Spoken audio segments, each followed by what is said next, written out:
오늘 우리에게 주시는 하나님 말씀은 요한복음 6장 1절에서 15절 말씀입니다.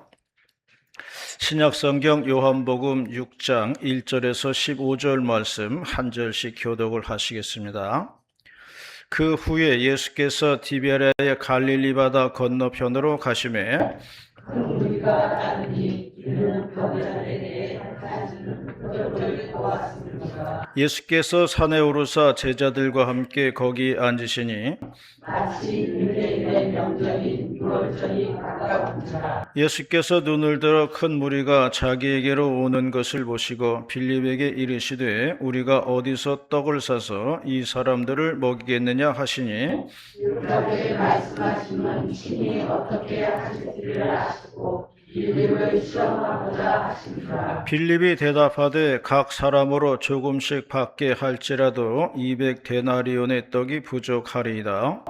제자 중 하나 곧 시몬 베드로의 형제 안드레가 예수께 여쭤가되 여기 한 아이가 있어 보리떡 5개와 물고기 2마리를 가지고 있나이다. 그러나 그것이 이 많은 사람에게 얼마나 되겠사옵나이까? 예수께서 이르시되 이 사람들로 함께하라 하시니 그곳에 잔디가 많은지라. 사람들이 앉으니 수가 5,000명 되더라. 예수께서 떡을 가져 축사하신 후에 앉아있는 자들에게 나눠 주시고 물고기도 그렇게 그들의 원대로 주시니라. 그들이 배부른 뒤에 예수께서 제자들에게 이르시되 남은 조각을 거두고 버리는 것이 없게 하라 하시고 이에 거두니 보리떡 5개로 먹고 남은 조각이 12바구니에 찼더라. 그 사람들이 예수께서 행하신 이 표적을 보고 말하되 이는 참으로 세상에 오실 그 선지자라 하더라. 함께 봅니다. 그러므로 예수께서 그들이 와서 자기를 억지로 붙들어 임금으로 삼으려는 줄 아시고 다시 혼자 산으로 떠나가시니라. 아멘. 제가 신학교를 다니던 시절 한 30년, 40년 전만 해도요, 공부하기가 매우 어려웠던 시절이었습니다. 등록금이 없어가지고 매 학기 등록금 걱정을 해야 하는 그런 시절이었어요. 지금 생각해보면요, 어떻게 졸업했는지 그것도 생각하면은 기적이더라고요. 그 당시 한번 학급 회의가 열린 적이 있었는데, 이유는 그 학급 구부 중에 등록금을 못 내가지고 이제 탈락해야 되는 그런 구부가 서너 명이 있었다는 거예요. 그래서 이것을 어떻게 할 것인가 하는 그런 문제를 가지고 이제 학급 회의를 연 거예요. 다 같이 주의정을 가겠다는 사람들인데 돈이 없어가지고 탈락하는 것은 우리가 볼 수가 없다, 그런 이야기죠. 그래서 회의 결과 반 친구들이 십시일반으로 모금을 하자 그렇게 결정을 했어요. 그래서 모금을 했는데요.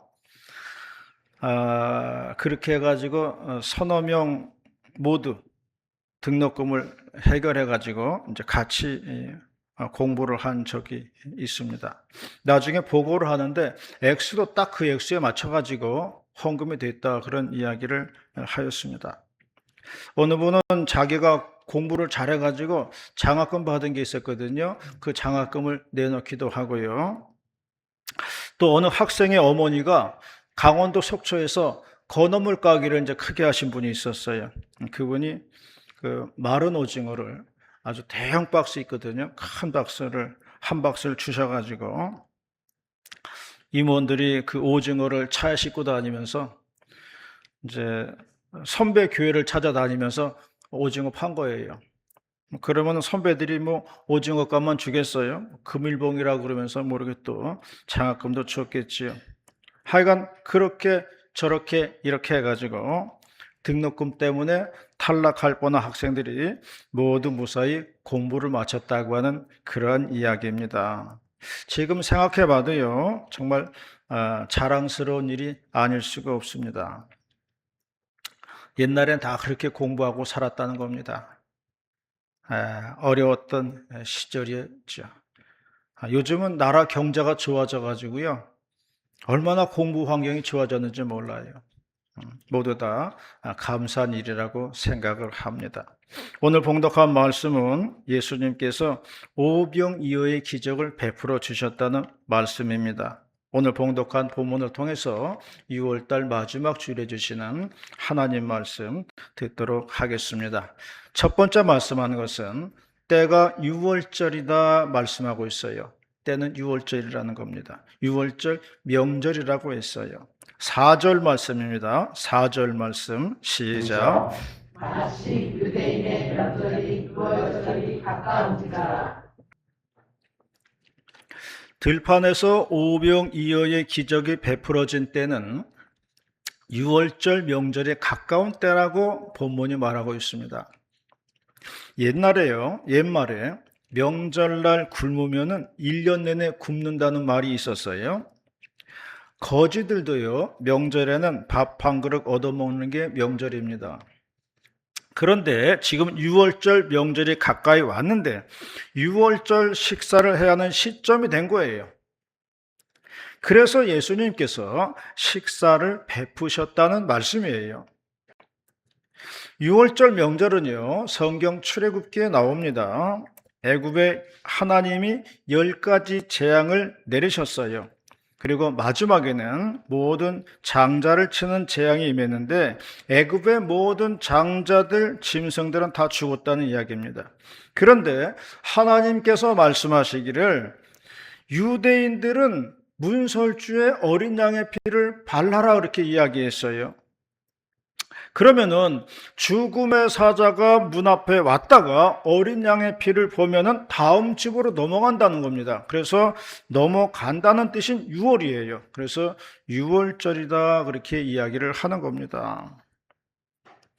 가정에서는요, 가족들의 생계를 책임지는 사람이 가장입니다. 옛날에는 남자가 집에 있고요, 아무것도 안 해도 난 가장이다 그러면요 다 인정해 주었어요. 옛날엔 그랬더라고요. 초등학교 동창 여자아이가 하나 있는데 그 아이 아버지는 집에서 아무것도 안 하셔요. 그런데 그 친구 엄마는요, 그 남편을 아주 극진히 떠받드는 걸 봤어요. 게다가 한술 더 떠가지고 남편 이야기를 할 때는 꼭 존대를 붙이는 것이었어요. 우리 남편께서요, 이러시고요. 우리 남편께서 저러시고요. 막 이렇게 이야기하는 거예요. 그래서 그 아줌마 별명이 마을에서 이러시고 저러시고가 됐어요.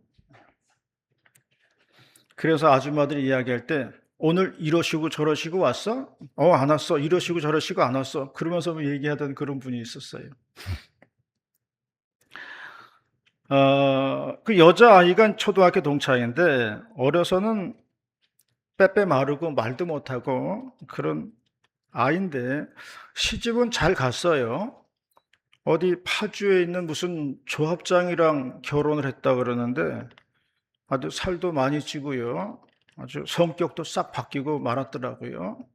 그래서 그거 보면서 저는 그 엄마의 이러시고 저러시고의 힘인가 그런 생각이 다 들더라고요.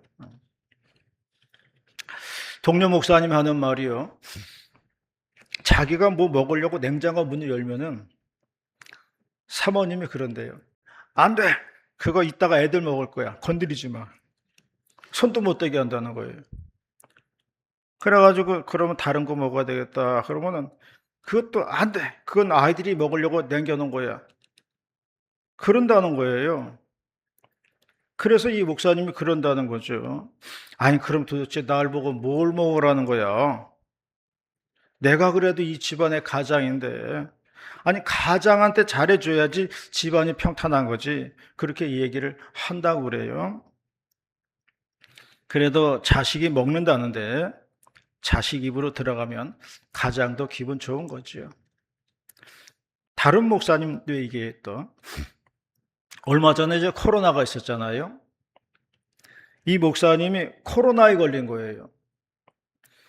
그랬더니 사모님이 작은 방 하나에 이 목사님을 가둬놓고서 배급을 주는데 맨날 김치에다가 밥하고 그것만 주더라는 거예요.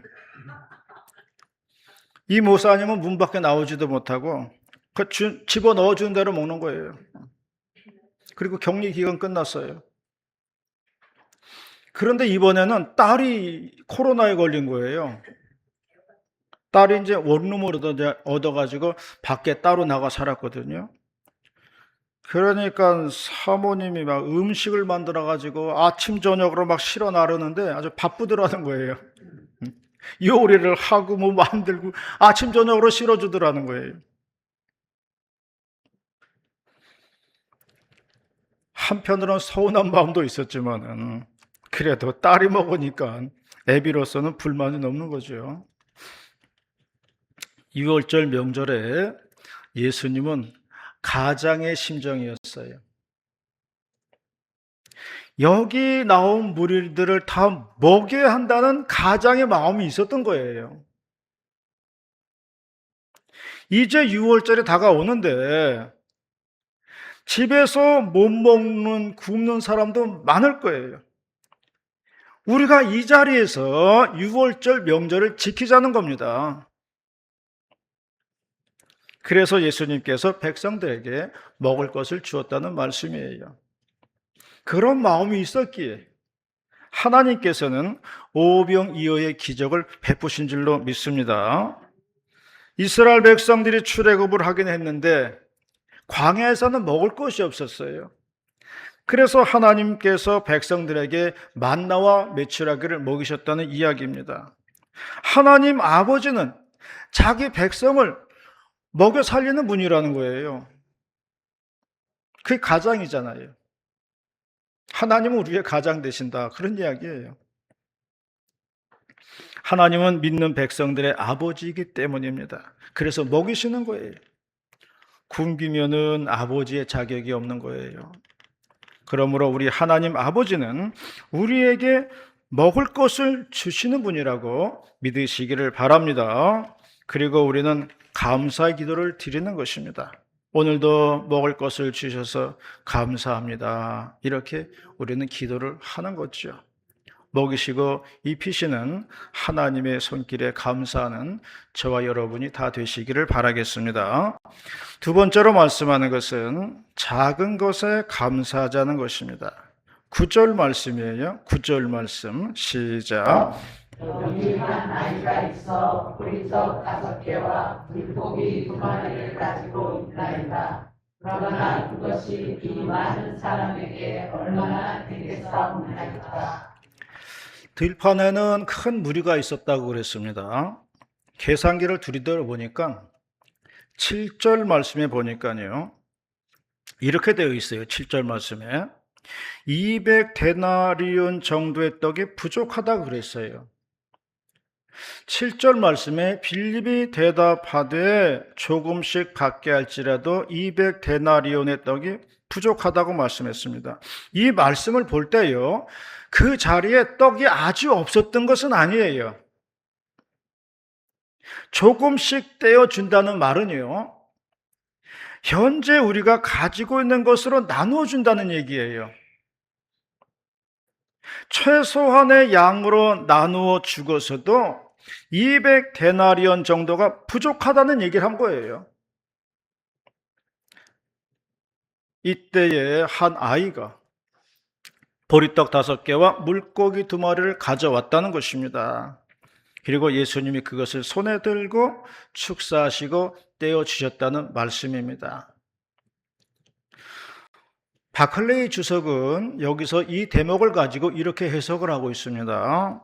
사람들은 저마다 도시락이 있었을 거라고 얘기를 해요. 물론 있는 사람도 있고 없는 사람도 있었겠죠. 그런데 한 어린이도 오병이어를 가지고 있었다는 거예요. 이 어린아이가 먹을 도시락입니다. 어른들도 마찬가지로 가지고 있었을 거예요. 어린아이가 자발적으로 그것을 나누게 될 때에 어른들도 깨달은 겁니다. 어린아이도 나눌 줄 알거든. 하물며 우리 어른들이 가만히 있으면 되겠냐. 그렇게 해서 같이 나누었을 때에 차고 넘치게 되었다는 해석입니다. 우리들도 이렇게 나누어 먹다 보면요, 오히려 얻어먹는 사람이 더 많이 갖고 있는 것을 볼 수가 있어요. 그러므로 부족하다는 것을 타박만 할 것이 아니라 부족한 것을 가지고 어떻게 먹게 하느냐가 능력이라는 거예요. 기적이 일어났든지 간에 아니면 도시락을 가지고 왔든지 간에 예수님이 문제를 해결했다는 거예요. 예수님이 배고픈 문제를 해결해 주었다는 그런 이야기를 하고 있는 겁니다. 그래서 무리들이 마지막 절에 보면요, 그렇게 말씀했어요. 예수님을 임금으로 삼으려 했다고 그랬어요. 임금은 백성들의 굶주림을 해결하는 사람이에요. 백성들의 먹고 사는 문제를 해결하는 게 임금입니다. 그래서 예수님을 임금으로 모시려고 했다. 그렇게 마지막 절에 이야기하고 있어요. 어느 목사님이 개척교회를 하셨는데요. 상가 2층을 얻어가지고 이제 교회를 하는데 개척교회다 보니까 항상 뭐가 부족하잖아요. 돈도 부족하고 사람도 부족하고 부족한 거 투성이에요. 그런데 아들, 딸이 이제 중고등학교 학생 때인데 교회에 나오면은 단 얼마라도 용돈을 주었다는 거예요. 그렇게 쪼들리고 살았는데 용돈 주고 살았다는 겁니다. 그래도 사라지더라는 거예요.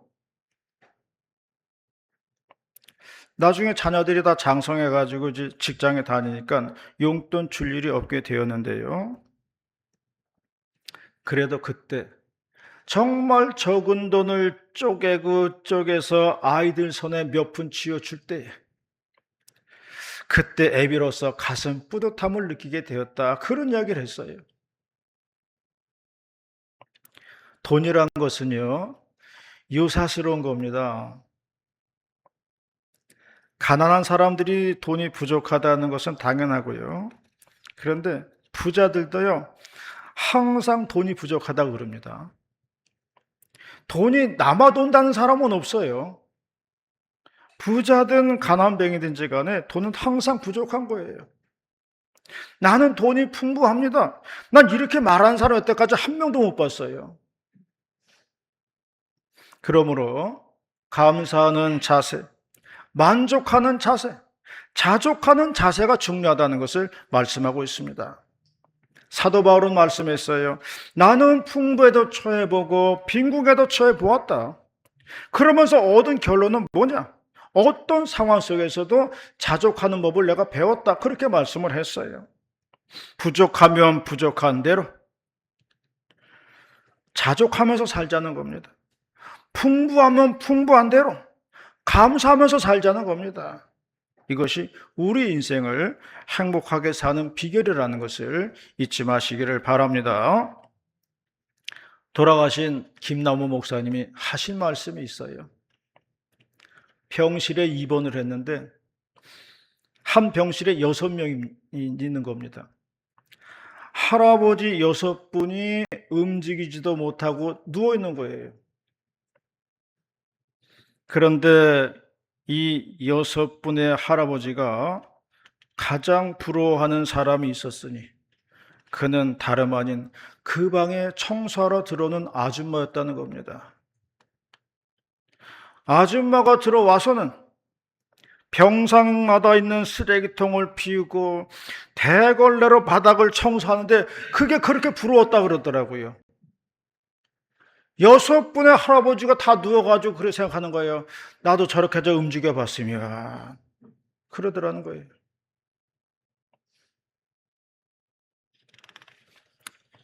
그런데 그 아줌마는요, 사람들이 자기를 그렇게 부러워할 거라는 걸 생각을 했을까 모르겠어요. 그 아줌마 아침에 출근하면서 어땠을까요? 아이고, 이 내 팔자가 이게 뭐냐, 이게. 맨날 쓰레기통에나 비우고, 청소나 하고, 이거 언제 졸업하냐, 이거. 이러지도 않았을까요? 그러므로요, 우리의 마음 먹기에 달린 거예요. 행복도 불행도 우리 마음 먹기에 달린 거예요. 감사도 원망도 우리 마음 먹기에 달린 거예요. 그러므로 우리는 감사한 마음으로 살아야 할 줄로 믿습니다. 적은 것에 감사하고 풍부해도 감사하고 그저 주님께 감사하는 마음으로 사는 우리 모두가 다 되시기를 바라겠습니다. 마지막 세 번째로 말씀하는 것은 받은 은혜를 낭비하지 말라고 말씀을 했어요. 12절입니다. 12절 말씀 시작. 그들이 배부른 뒤에 예수께서 제자들에게 이르시되 남은 조각을 거두고 버리는 것이 없게 하라 하시므로. 음식 남은 거를 어떻게 처리할 것인가를 말씀하고 있습니다. 그래서 사람들은 이 말씀을 가르쳐서 예수님이 분리수거를 이미 이때 가르치셨다고 말씀하고 있어요. 예수님의 분리수거다 그렇게 이야기를 합니다. 버리는 것이 없게 하라고 말씀하고 있습니다. 알뜰하게 먹고 알뜰하게 마무리하라는 거예요. 예전에 우리 아들이 초등학교 때인데요. 학교에서 시험 문제를 하나 가지고 왔어요. 도저히 문제를 모르겠다는 거예요. 답을 모르겠다는 거예요.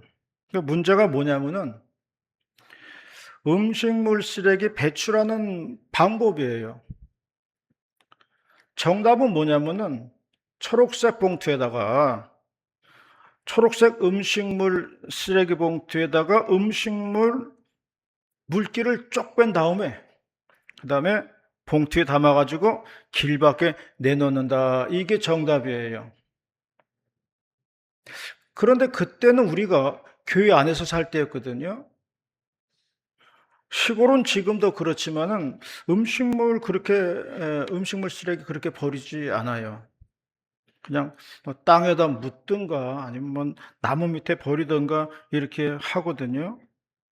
그리고 시골에서는 다 마당에다가 개 한 마리씩 키우기 때문에 음식물 남은 거 다 개밥으로 주고 그래요.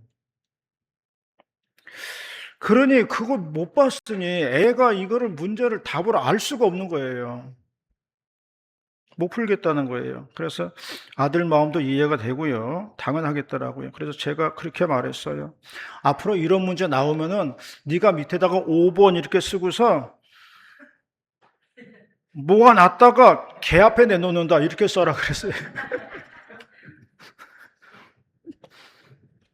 그때 우리 개 한 마리 마당에 있었거든요. 음식물 모아놨다가 개 앞에 내놓는다. 이게 5번이다. 그랬어요. 사도 바울은 이런 말을 했습니다. 너희가 값없이 받은 구원이라고 해서 값싸게 생각해서는 안 된다는 거예요. 우리는 아무 공로 없이 구원을 받게 되었습니다. 지불한 게 없다 보니까 값없이 받은 거예요. 그렇다고 해서 내가 받은 은혜를 값싸게 버리면 안 된다는 거예요. 내가 받은 구원 선물에는 예수님의 십자가의 희생이 있었다는 것을 기억해야 한다는 것입니다. 그러므로 우리는 예수님이 주신 구원 선물을 소중하게 간직해야 된다는 그런 말씀이에요. 지금은 은퇴하신 소망교회 곽선희 목사님이 설교해 보니까 그런 말씀이 있더라고요. 그분이 제일 먼저 목회한 데가 인천이었어요. 인천에서 목회하셨어요. 그분이 매년 감사절날 저녁 예배가 되면은 성도들에게 간증 시간을 주었다는 겁니다. 설교 짧게 끝내고 하나님께 감사한 일이 있으면은 누군지 나와서 간증하시오 그랬다고 그래요. 그러면 이제 권사님도 나오고 교인들도 나오고 해서 이야기하는 거예요. 그런데 해마다 그 교회 이 아무개 장로님이 꼭 나와서 이야기를 한다는 거예요. 이분이 예수 믿기 전에 옛날에 술을 많이 마시고 돌아다니다가 밤에 통행금지에 걸렸어요. 붙잡혔다는 거예요. 그래서 다 같이 트랙에 실려가지고 이제 인천 경찰서에서 내리는데 그 취중에도 가만히 보니까 저쪽으로 내리면 경찰서고 이쪽으로 내리면 교회 들어가는 거예요. 그래가지고 몰래 교회 쪽으로 내려가지고 살금살금 도망가면서 교회로 갔다는 거예요. 교회 들어가니까 마침 새벽 기도 시간이더라는 거예요. 새벽 기도 의자에 앉아 있다가 술이 다 깼어요. 그때부터 예수 믿기 시작했다는 겁니다. 다른 교회는 가본 일도 없어요. 평생 그 인천 제일교회에서 평생을 거기 다니면서 거기에서 장로까지 되었다는 말씀이에요. 그분이 간증할 때 꼭 그런 말을 한다고 그래요. 금년에도 예배에 한 번도 안 빠진 것을 감사합니다. 그렇게 이야기를 한다고 합니다. 베데스다 연못에서 38년 된 병자를 고쳐주시고요. 나중에 예수님이 그 병자를 또 만나게 돼요. 다시 만나게 됐을 때에 예수님이 하신 말씀이 이거예요. 보라, 네가 나았으니 더 심한 것이 생기지 않게 다시는 죄를 범하지 말라. 그런 말씀을 하셨어요. 받은 은혜를 소중히 여기라는 말씀입니다. 얼마나 많은 사람들의 기도가 있었냐. 구원 얻기까지 얼마나 많은 사람들의 눈물이 있었냐. 이거를 소중히 여길 줄 알아야 된다는 거예요. 그러므로 받은 은혜를, 구원을 값싸게 여기지 말라는 거예요. 값싸게 낭비하지 말라는 거예요. 값싸게 버리지 말라는 이야기입니다. 그래서 우리는 받은 은혜를 낭비하지 말자, 그런 말씀을 하고 있는 겁니다. 주님의 은혜를 감사하는 우리 모두가 다 되시기를 축원합니다. 기도하시겠습니다. 하나님 아버지, 오늘도 감사드립니다. 6월달 마지막 주일에 내려주시는 귀한 말씀 마음에 깊이 새기게 하시고 언제나 잊혀지지 않는 말씀 붙들고 살아갈 수 있도록 인도하여 주시옵소서. 감사드릴 때에 예수님의 이름으로 기도드리옵나이다. 아멘.